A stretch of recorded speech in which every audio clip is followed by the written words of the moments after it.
A man was shot after he reportedly opened fire at the police as they tried to apprehend him in White House, Westmoreland on Saturday.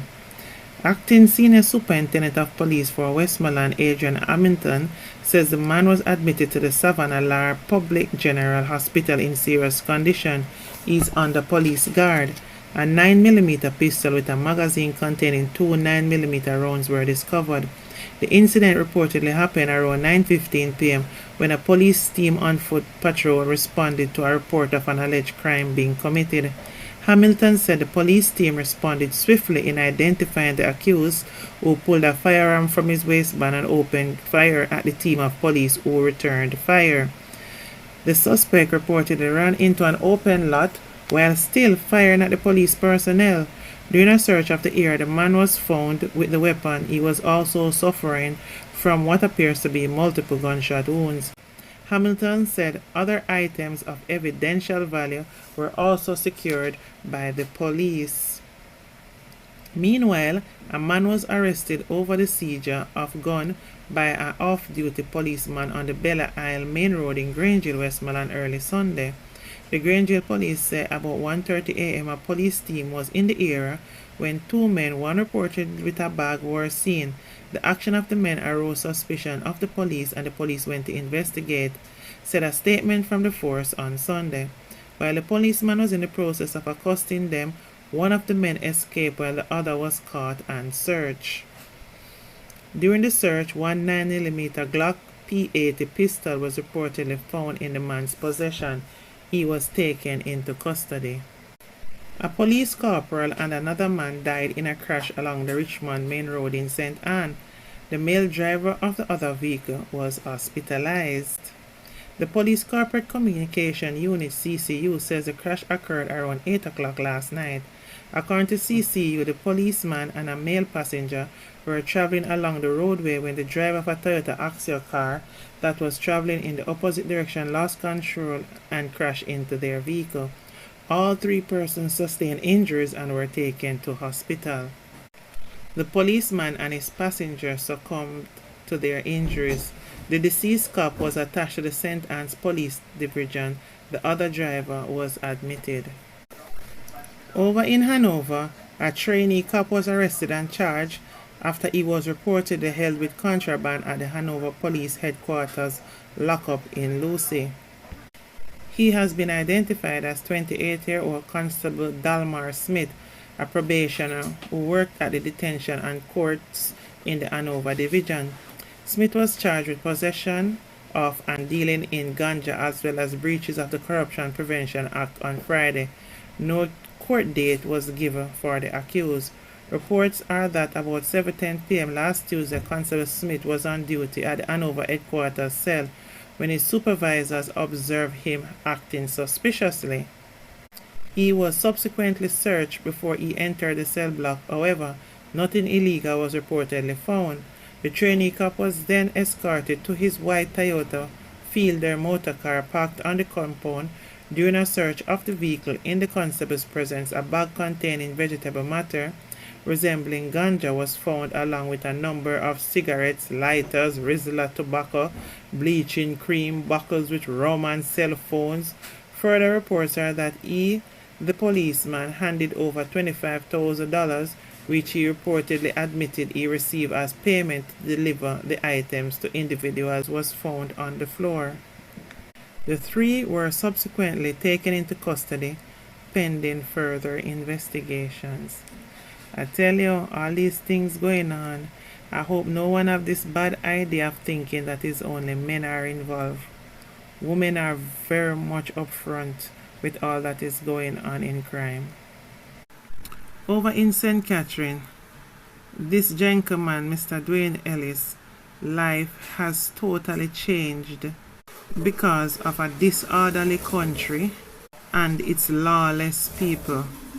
It has been a little over 3 months since the day that Dwayne Ellis was struck by a motor vehicle while he voluntarily engaged in beautification work at St. Catherine Primary School along Whitechurch Street in Spanish Town. He was among a group of individuals who were working along the roadway ahead of the reopening of school in September.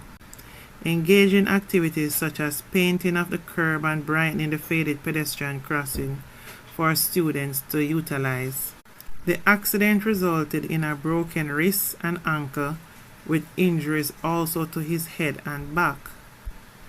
Ellis, who is also the president of the school's Parents Teachers Association, shared that despite having his cast removed 9 weeks after the incident, his psychological and emotional health have not been the same. He confessed that Christmas not looking so bright as he is faced with a pile-up of medical bills, a mortgage, and other daily expenses. The 45-year-old said that this, coupled with his recent divorce, both of my kids are not here with me, so I'm not so much in the Christmas mood. I just kind of mentally block myself from that. However, whatever small token I get, I will try to make them feel the gift of Christmas. But for the most part of it, it's not worth celebrating for me, he said dispiritedly. Speaking in relation to the incident, Ellis expressed that the motorist was said to be making a left turn coming from Barrett Street onto Whitechurch Street, where he and others were working on the left side of the pedestrian crossing. He said that despite barriers being placed in the area to indicate work was being done, the motorist burst through and came down on him. I was saying to the person, you can't go down there, see the traffic block up there. You have to just make a U-turn, then proceed to the library, St. Catherine Parish Library, located on Red Church Street, and come back around. I was trying to get out of the way, but the person's speed up hit me, and I fell on the bonnet of the car, he said. The person tried to swing me off the car, and I tried to hold on for dear life. Ellis continued, adding that the motorist eventually slammed down on his brake pedal, which caused him to fall off the car. I was trying to find myself to get up, but I couldn't get up, he recounted, noting that someone on location had to assist him in getting up from the ground and to the Spanish Town Hospital. He expressed that the experience was very traumatizing. You would have only seen those things watching a movie. A man was being swung on the bonnet and get licked off, and the man would get up and run off or continue chasing the person.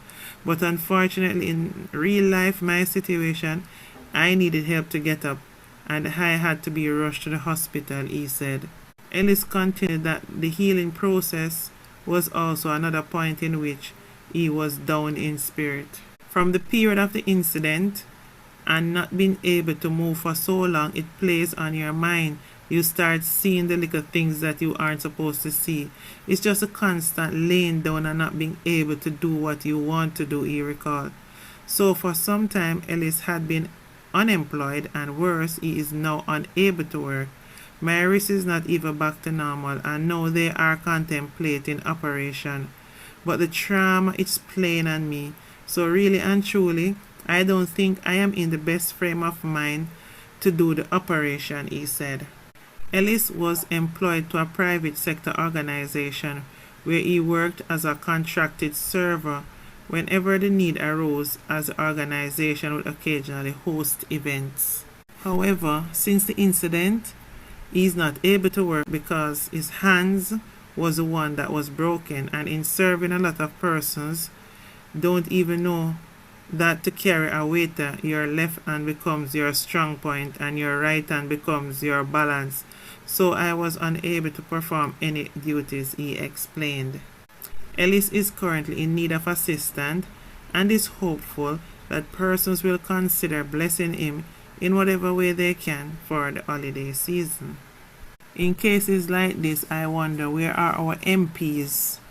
And there should be some kind of social welfare program that could be able to help this man, because this is a hit and run incident. And obviously they can't find the driver who did this, but since he was basically doing volunteer service for the school, remember, whatever upgrade is needed for the school, the government is responsible and should have been paying for this.